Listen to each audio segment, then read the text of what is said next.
13 kabanata. Ito ang ikatlo na ako'y paririyan sa inyo.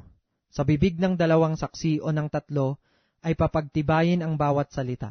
Sinabi ko na ng una at muling aking ipagpapauna, gaya ng ako'y nahaharap ng ikalawa, gayon din ngayon na ako'y wala sa harapan, sa mga nagkasala ng una at sa mga iba pa, na kung ako'y pumariyang muli ay hindi ko na patatawarin.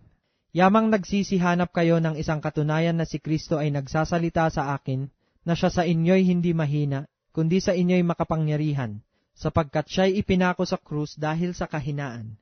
Gayon may nabubuhay siya dahil sa kapangyarihan ng Diyos, sapagkat kami naman ay sa Kanya'y mahihina, ngunit kami ay mabubuhay na kasama niya sa kapangyarihan ng Diyos sa inyo. Siyasatin ninyo ang inyong sarili. Kung kayo'y nanga sa pananampalataya, subukin ninyo ang inyong sarili. Hindi baga ninyo nalalaman sa ganang inyong sarili na si Hesukristo ay nasa inyo? Maliban na nga kung kayo'y itinakwil na. Ngunit inaasahan ko na inyong mga kikilala na kami ay hindi itinakwil. Ngayoy idinadalangin namin sa Diyos na kayo'y huwag magsigawa ng masama. Hindi upang kami mga kitang subok, kundi upang gawin ninyo ang may karangalan, kahit kami maging gaya ng itinakwil.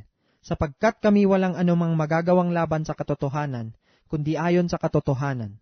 Sapagkat kami natutuwa kung kami mahihina, at kayo'y malalakas. At ito naman ang idinadalangin namin, sa makatuwid bagay ang inyong pagkasakdal. Dahil dito'y sinusulat ko ang mga bagay na ito samantalang ako'y wala sa harapan, upang kung nasa harapan ay huwag akong gumamit ng kabagsikan, ayon sa kapamahalaang ibinibigay sa akin ng Panginoon, sa ikatitibay at hindi sa ikagigiba. Sa katapus-tapusan mga kapatid, paalam na. Mangagpakasakdal kayo, mga aliw kayo, mangagkaisa kayo ng pag-iisip, mga buhay kayo sa kapayapaan, at ang Diyos ng pag-ibig at ng kapayapaan ay sa inyo.